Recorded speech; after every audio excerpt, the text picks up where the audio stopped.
What's up, everyone? You're listening to Two Marines, One Mic. As always, I'm Phil. And this is Wade. And we're your hosts. What? Bow, bow, bow, bow. Yeah. Guys, if this is your first time listening, welcome. I feel like we're going to have a lot of new listeners on this show today because we're, once again, Three Marines, One Mic, special guest. I'm not going to tell you who it is. I'll let him tell you who he is. I think you're the host. You're supposed to. I'm the host. Man. Okay, so I can do that, man. Come on. You look good, though. Thank you. Thank you so much. I've been working on that for a while. You have. You're perfecting it. So I think you gave me an award for like most vascular dude in Boca earlier. I did. But dude, so we have Dakota Meyer. If you don't recognize his voice, and if you do, you're weird. Yeah, that's really weird. Yeah, real awkward. Yeah, that's a good point. Yeah. So do you want to introduce yourself like what do you mean? 2-minute backstory? Yeah, I mean, so I was a Marine. I served in Iraq and Afghanistan. Yeah, that's cool. Yeah. What do you want me to say? No, man, and you know, I love that you just said that because it's we talked in the car a little bit, and if you're not aware, and you should be if you're listening to our podcast, Dakota Meyer was I don't even want to use the word awarded, but he received the Medal of Honor for some actions in September 2009, and we were talking in the car, and it's just about being like a you're a person. Yeah. You know, you're like real people, like the stories that we talk about, like real people went through that, and you went through that. Yeah, it's not a movie. I mean, it's right. It's real life. It's real life, man. Yeah. But we have a purpose behind our podcast, man. Wade's good at the purpose. What's purpose, dude? The purpose of this podcast is to give you, the listener, and tonight, the viewer, information, skills, and tools that we learned in the Marine Corps that can be applied to the civilian world and ultimately improve the quality of your life. Yeah, man. So, and we like to stick to that, and we like to be practical and like stuff that we can actually, translate into regular people words. Yeah. Right, and we were talking about this concept, and Wade and I are new with the concept of like the dash. The dash. Own the dash. Yeah, I know a little bit about it. Yeah, do you? Yeah. You want to tell us a little bit about it? Yeah, so one of the things that really hit home to me, I can't take all the credit for it. Linda Ellis wrote a poem called The Dash, right? Great poem. And it really hit home to me because I mean, how many people, how many of our friends have we put in the ground, right? Like for us, it's kind of like we've been to a lot of funerals, right? And the thing that they always put on I call it your last living legacy, stands forever, is a tombstone. And they have the day you were born and the day you died, which are the only 2 days that aren't 24 hours in your life. And they are really the most, the least insignificant days in your life. And really what matters is that dash in between. And, so it really empowered me because that's what we talk about, right? Like we never go in and you never talk about like how many cars somebody's got or how much money somebody's got. We go in and we talk about how they made us feel or how they were there for us. And, and so the dash is really important and going out and owning that and owning your life and deciding what what that looks like is what matters. And so that's what owning the dash means, own your life. Go out there and make it what you want it to be. I mean, we live in the greatest country on the face of the planet, and we can make it whatever we want it to be. Beers just got here. Speaking of beer, there's like quite a famous story about you and having a beer with the President of the United States. Yeah, I have one with him. Oh, and they are not twist tops either. We got you. Dean coming in the clutch. I'd rather do a fat tire than... All right, we're taking a beer break. No, let's go. Keep going. No, we're just rolling through it. So, own the dash, the concept of like taking responsibility for your actions, right? And if you find yourself in a bad spot, kind of putting yourself in a position to be around a group of people that can correct your missed thoughts. Accountability. I mean, and the other part, what the Own the Dash is not just talk. That's something we as veterans do so much, and it's terrible. We only take accountability for our failures, right? Like we never take accountability for the successes and the wins, right? We only focus on and hold each other accountable on the negative stuff, because doing what's right and winning is what we're supposed to do every day, so it's kind of like a normal thing, right? And so, with On the Dash, it's about being accountable for both of those, right? Like being accountable for the wins and celebrating those wins, but also being accountable for the losses, right? And taking both those, because if you only take accountability for the losses, you're negative all the time. Because I don't know about you guys, but I lose every day. Yeah, and I think that, dude, there's so much with just the concept of taking responsibility and not making excuses, right? Yeah. And you can make excuses both ways too, right? Yeah, you can. You can push it off, and that's where I think the world is so messed up right now, right? Is we're blaming everybody else. And here's the issue with blaming everybody else: when you blame someone else for your problem, or you push it off on someone else, you can't fix it, right? Like, so I always, no matter whether I know that maybe it has nothing to do with me, I still try to take accountability in that, because once I take accountability for that, then I have control and the power to do something about it. Yeah, you can't be detached from.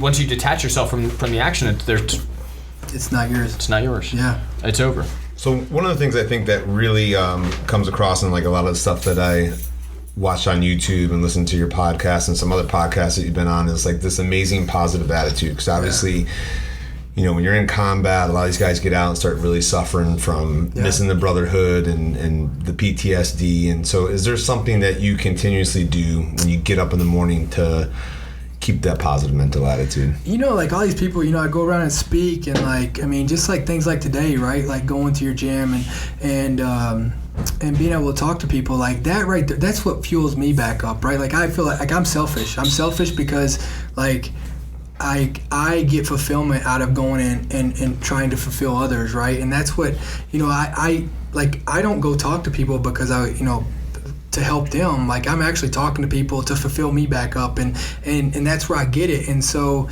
I try to stay positive. Look, it's hard. It's hard. You take from last September until, December of last year. I slept in my car 3 nights a week in the Best Buy parking lot because my marriage was going down the drain, and nobody ever knew it. And I would still get on the road and go and speak and talk to all these people.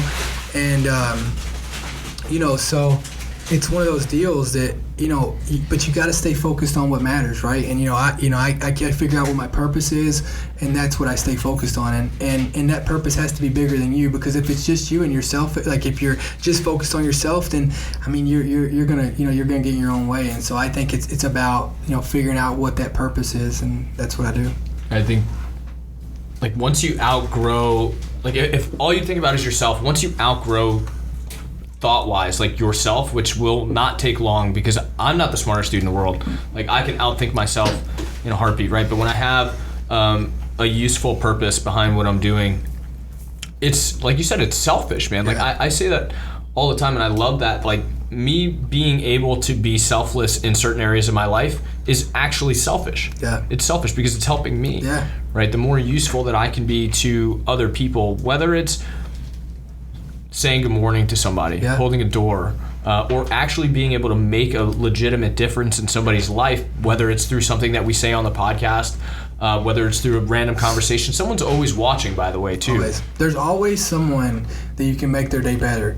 Always. And so, trying to stay focused on that and what really matters, right? Like we get caught up in the day-to-days of, well, I want more money, or, this or that, or I wish I had this or that. And it's all bullshit. It's all like smoke and mirrors. It's all bullshit. Because you know what, if you got that, then it's not really going to fulfill you, right? And so, going back and holding yourself accountable of how can I be better? Like I wake up every day and the first thing I kind of think about, is what can I do to change the world? What can I do to make it better? And that's kind of where it's at. Yeah. What are you yelling at people? Yeah. Go ahead, Wade. I got sidetracked. So I had a conversation with someone the other day that told me a story about someone that he had like just a brief conversation with years ago, and the guy called him up out of the blue and said, per that conversation, I now have amassed like success and have created all these jobs and have done all these great things. And I was like, damn, man, we do the podcast, and we really don't do the podcast for any other reason than just it might strike a chord with someone on the right day, and it might be the message that person needs to hear on that day. Yeah. And tonight, you stayed and you did 2-hour workout. 50% of 2 classes equals like a full class. So that was really good. Yeah, I got it done. And but you really said something. It took me 2 classes to get the 1 workout done, but I did it. Okay. You said some amazing things in both classes, and I thought it was really cool because you're speaking to kids that are maybe on the fence going in the Army or the Marine Corps or any of the other branches. And we had some guys ask a lot of questions that were active duty and some guys that were veterans, and everything you said was really, really powerful and, just massively appreciative of you coming on not only the podcast but coming to the gym, because what you said there could impact someone's life and ultimately change it. And that's what I hope. Really awesome. I'm not here to give 12 steps to leadership. I'm not here I'm just here to tell you the truth. I'm here to tell you exactly how I feel about it. I mean, I speak from the heart. I mean, you've seen right before it. I didn't even know I was going to be speaking, right?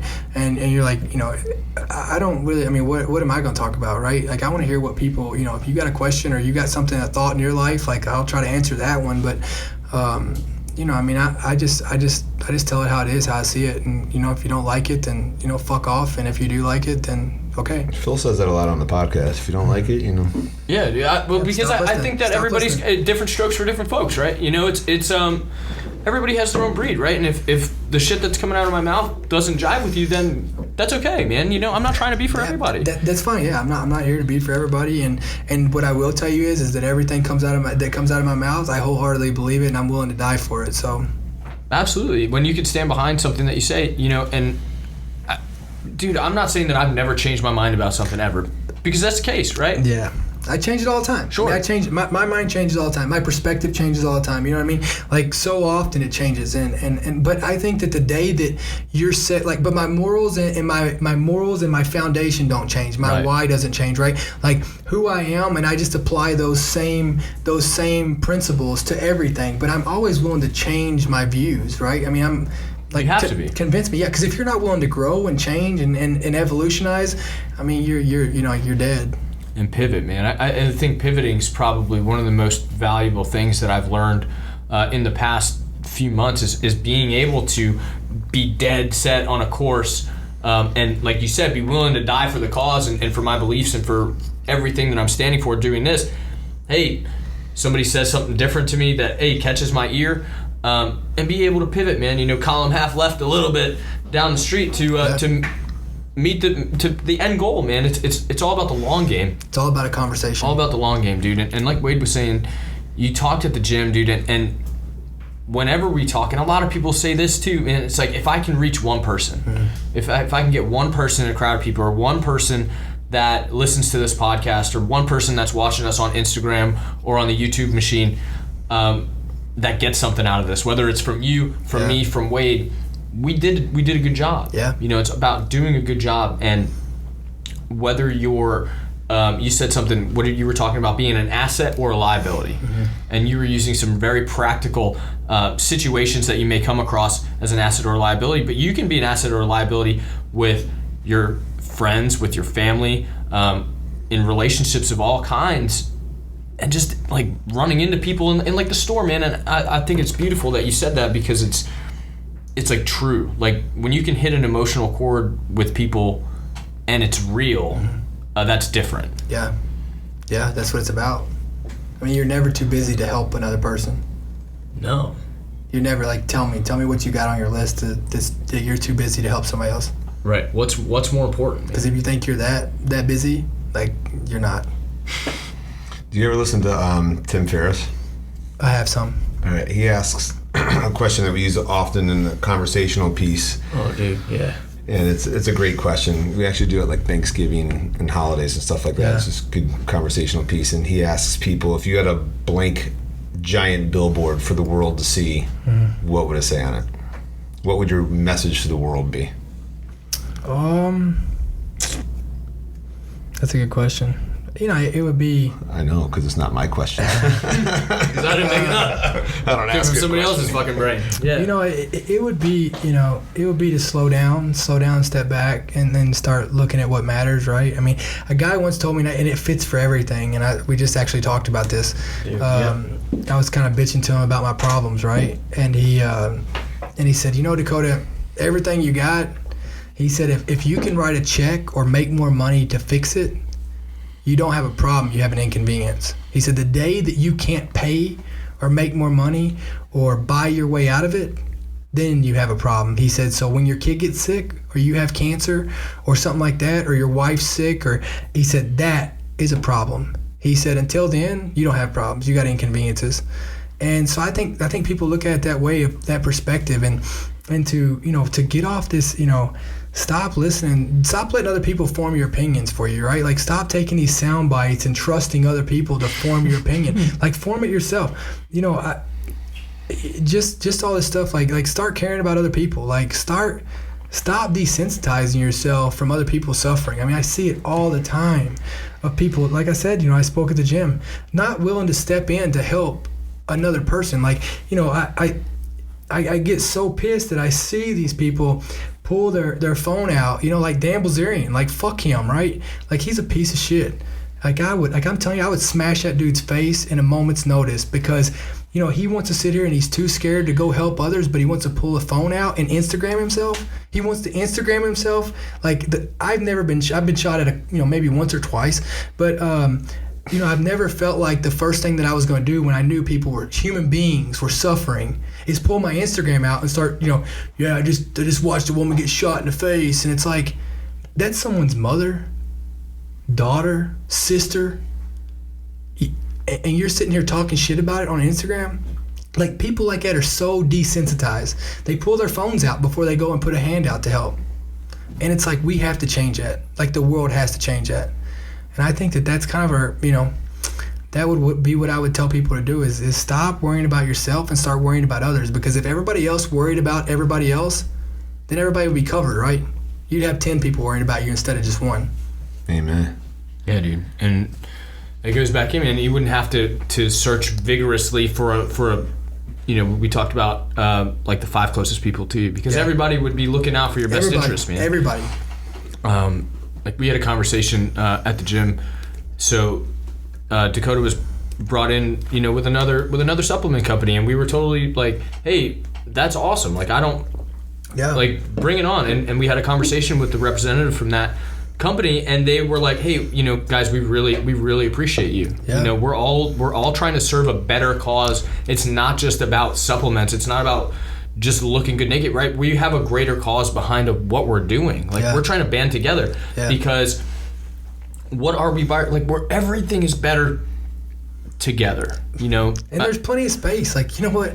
Like, there's plenty of space. Oh yeah, there's plenty of space. There's plenty of audiences, right? Like, everybody's so worried about like fighting each other, and it's like. You know, your audience isn't going to appeal to my audience, right? Like, you know, you couldn't go in, like, you couldn't have one t-shirt company and sell t-shirts to everybody, right? Like, there's so much room in this space, and it's like, stop worrying about, you know, fighting each other and start helping each other. Space, right? It's world, man. We literally started the company so that we could help other people. Exactly. Like, that was the entire goal. Yeah. We were like, hey, how can we do that? Yeah, and that's why, you know, and that's why I work with them, because like I talk to them, and like, you know, they're from Brazil. Sure. And I'm going to tell you something right now. I talk to them, and they have more pride in their country than most people I know, and they're so appreciative of it, and they care about service members. They care about doing the right thing, and it's like, you know, that I just want to be around people like that, right? Yeah. I just want to be around people. I don't care where you're from. This country was built on immigrants. There's nobody who was, you know, who was originally here, right? And so it's like that's what this country was built on, is that opportunity. And I don't care where you're from. It's like, I just want you to appreciate our country and want to make it better.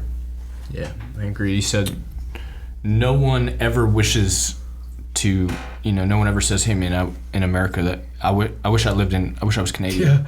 Yeah, I always hear that, right? I was dying. Right at our Canadian members. I tell you this, I don't see Mexico trying to put a wall up for Americans trying to jump over. No, it's true, man. You know what I mean? Like, I hear all these people talk so much shit about this country, and it's like, you don't leave. You know what I mean? You can leave anytime. Go. It's like they don't leave. Everybody's a lot of people say here. They're going to leave. They do, and guess what? They don't. They're full of shit. You also said something tonight that I'd say every other podcast. Stop watching the news. Oh yeah. It's like the Debbie Downer. Yeah, you want to know why people are depressed? Because look at the news. What's positive on that? You want to really stop watching these chick flicks and stuff. If you want to cry, hell, just go watch 30 minutes of the news and you'll be crying. Was it like 2 weeks ago? We had Liz Carmouche. She's a Marine Corps veteran, UFC fighter, and she fought Ronda Rousey. Yeah, fought Ronda Rousey. Yeah, super cool. So we asked her, even though you told the story at the gym, why she chose the Marine Corps over the other branches, and she gave a pretty dope answer. What'd she say?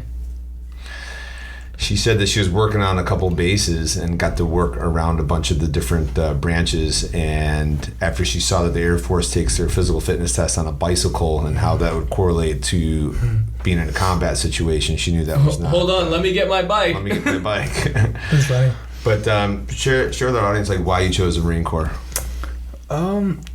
Because I wanted to fight. Look, at the end of the day, I don't care what anyone says. The Marine Corps is the greatest institution on the face of the planet. And America needs a Marine Corps. And, let me say this. They don't need him. They don't have to have a Marine Corps, but they choose to have a Marine Corps. And I think there's a reason for that. And so my grandfather was a Marine, and I've seen how he carried himself, and I've seen, I've been around Marines, and so I chose the Marine Corps because I wanted to, I wanted the challenge, and that's what they promised me, and they held up to their promise. And that's what you got, man. We were talking about it's like you joined because you wanted to fight, just like every other. Most, I wouldn't say every other, but most infantry guys are like, hey, I can't wait to go. Yeah. And then we talk, hey, do you want to go back? Do you really want to go back? Yeah, not really. You'd like to go back to be able, right. To take out more all the evil, good stuff, right? To take out more evil, but all the good thing, stuff. Yeah. But the thing, right. I wouldn't want to lose more guys. No, man, that's not fun, man. What do we got? Into the Fire. Yeah. I didn't even know you had a book, man, until yesterday. Yeah. I won't try to lie to you. No, it's good. I no fucking clue. It's been clue. a few years. Yeah? Yeah. It's been out a couple years? Yeah, it's been out since 2012. October 2012. Yeah? Yeah. Barnes & Noble, Amazon, the whole Barnes & nine? Noble, Amazon, all of them. Yeah. I'm gonna read it. Yeah. I hope it's good. Read. Better be good. Dude, I can't read get the either. audiobook. I had to get it. Yeah. But they wouldn't let me do the audio version because they said they couldn't understand me. Dude, I wish that somebody else told some of the other people that I listen to. Yeah. Because some of the shit that I hear on Audible, I can't understand either. But That's funny. I can understand you better than way more people than I listen to on that thing. That's because I'm sober. Yeah. Yeah, if I was drunk, Get a you could understand me. a couple more Coronas in there. Yeah. And your podcast. Once in a while, not so much anymore. Yeah, I'm getting ready to start it back up. I stopped Good. it as it's called Owning It with Dakota Meyer, and so I was doing it once a week. I did some twice a week sometimes, and it just it kind of burned me out doing everything. I was doing vlogs daily and stuff, so it kind of burned me out and kind of I had to take a little break. I feel you. Now, do you do all that stuff like yourself? I know you got co-hosted on the show Knives. Yeah. So Knives does. He does all the production part of it. He does all the filming, all the He's a one-shop stop. It's a lot of stuff, man. It's a lot of shit. It's a lot. And especially when you're actually popular on Instagram and stuff like that, Yeah, people. Yeah, I wouldn't know that, but some people are. But no, I think it's a lot of work. It's a lot of work trying to find. If it was just me and a co-host and that's all you had to do, then that would be easy. But it's just for when you're always trying to find guests, and that's what my show is. It's trying to find guests, and it's hard. It's really hard. And we do both, man, and mostly because we like hearing ourselves talk, so we do a lot without. Well, you all do have some beautiful voices. Thank you so much, man. I was once referred to as the songbird of our generation because I think we're really close in age. So if you need somebody to narrate your next book, I can do that. You got it? Absolutely. Okay, cool. Not a question. If you would wrap it. Just make sure you write my secretary. Done. I got him. Okay, give me your number. I will just stay away. Oh, fuck, man. I was gonna say something cool after that, and I totally, man. I think. What else you got? Are you ready for the mission? That's what I was writing right here. Mission of the day. Is that what you were writing? Yeah. So we do a mission of the day, man, and what we try to do is institute an opportunity for somebody to challenge himself to be a better person, and for a day, for a week, for however long you want. And what we'll usually do when we have a guest on is allow them to institute the mission, man. Like, give me an example. So don't smoke crack. Yeah. You know? Wow, that's a big one. No, like we normally piggyback off like a topic, like we talked about sacrifice. Like sacrifice one thing in your life that's not serving you. It might be That was the sacrifice topic, though. Right? Yeah, it might be a friendship. Yeah. But, you know. Yeah. So like owning the dash. Yeah. So what can somebody do to own like a starter kit? Yeah, you know, I mean, Own the dash starter kit. Yeah, I mean, you know, number one, I think there's probably 2 or 3 things to it, but you know, number one would be is start looking around you and the people that you don't want to be like, then get rid of them. Like, you know, I always talk about the boat, right? Like, imagine your life is like a boat, and all your friends in it are in your boat, and if they're not paddling, then kick them out of the boat, right? They don't need to be in there, so kick them out. So I would say that's number one, and be willing to sacrifice those toxic, cancerous relationships for you to be better, right? Be willing to give up who you are today for who you want to be. And so I would say that's number one. And then number two is just start holding yourself accountable every single day, right? Like small steps, small goals, right? Like people fail so much because they put these big goals out there and they want to try to, you know, quit 10 things at once, and then it's like you're just setting yourself up for disaster. So start getting the small wins, and the small wins will turn into big wins. And you know, and challenge yourself. You know, stop making excuses. Stop being negative. Like I'm gonna go a week without saying anything negative. I'm not gonna entertain anything negative. I'm not gonna respond to anything negative, and start that. You know, and I think if you start those things, that it'll become contagious and get people around you who challenge your ideas and who challenge your conversation, right? Like we talked about on the way over here. I think the one thing that I had to do was I had to get rid of people and disconnect people who entertained when I called them to vent to them, and then they would join in. Co-signing your bullshit. But, yeah, they would co-sign the bullshit. Like, you know, I think you do those things, and they're really simple. You know, sacrifice those people. You know, if you're in a relationship that sucks and you hate and, you know, you're miserable in it, get rid of it. Stop it. Cut it off today. You know, you can't do it any earlier than today. I mean, if you're in a marriage and you can't write down one thing that person does to make you a better person, get divorced. Get divorced. Do it. Get rid of it. Get out of it. I mean, you know, people look at it and it's like you only have one shot at this thing called life. You only get one shot at it. So I'll be damned if I'm going to be miserable at it. You can try to be the best you can, man. Be the best you can. Day. Wake up every day and be the best you can. That's awesome, dude. Hey, man, you know, thank you so much for hanging with us, man. I know it's been a long day for you and a long couple days. But, dude, we're super stoked, man. I'm super happy to have you around, man. No, listen, I appreciate it. I'm going to come back and work out again. Please, man. Anytime. I'm going to try to get the workout done in one time. Next time, okay? Dude. I mean, to my credit, you did have people coming up and taking pictures. It's kind of hard to work out when they're like, hey, you want to take a picture? Hey, you want to come over here and do an interview? Hey, you want to... So, to my credit, I mean, you know. To your credit, but you also mentioned that was your favorite part of the workout. Was when you got to take a break? Well, it was, because I got to take a break. Dude. Hey. Man, again... super, like, I don't have words, man. I'm not even gonna try, but anytime, man, you know, I'll be back on. Please, you be back. Come on the podcast, dude. Come hang out, you know. Okay, I'm in. Come shoot the shit. Next time I'll have a few before I get on. Yeah, whatever. A few what? Yeah, you do whatever. Crown of Cokes. Crown of Cokes, man. We could do Crown of Cokes. You could do Crown of Cokes. Dude, where can everybody find you, man? I'm pretty sure, you know. Yeah. You know, you can find me on Instagram, Dakota Meyer 0317. You can find me on Facebook, Dakota Meyer. You can find me on Twitter, Dakota_Meyer. Fucking Google it. Or you can Google it. Yeah. Don't Google it, because there's a lot of don't Google it and then hit news, because like it's always negative. So let's stay away from that. Just stay away from the news in general. I think is a pretty good. Yeah, exactly. Fake news. Way to go. Yeah. Well, I appreciate you guys having me on, dude. Yeah, I mean, you're great at the gym today. I mean, that meant a lot to a lot of people. Oh, thanks so much, man. I mean, you had a DJ for me. Yeah. It's DJ Ray. DJ Ray. He was good. DJ Ray. I like everything about him, man. He's a Yankee fan, but... Oh, that's terrible. Yeah. It's all right, though. We can forgive him. Look through it. Look past it. Look past it. What else? That's it, man. Yeah. Cool. All right. Hey, guys. Ladies, gentlemen, I use those terms loosely a lot. If you like listening to us, guys, if you like the guests that we have on, if you get something out of our podcast that's valuable to you in any way, or if you think that you have a like-minded friend that might find some value in our podcast, guys, hit us up on Instagram. Follow us on the gram. Hit us up on the YouTube machine. Send us an email, snail mail. Do whatever you can to get in touch with us. Let us know what you think. Send us your feedback. Make sure if you don't follow Dakota Meyer on the social medias, do that. He loves talking to people too. Follow us. Go read Dakota Meyer's book or listen to it because he's not narrating it, Into the Fire. And until next time, we're out. Semper Fi. Bow, bow.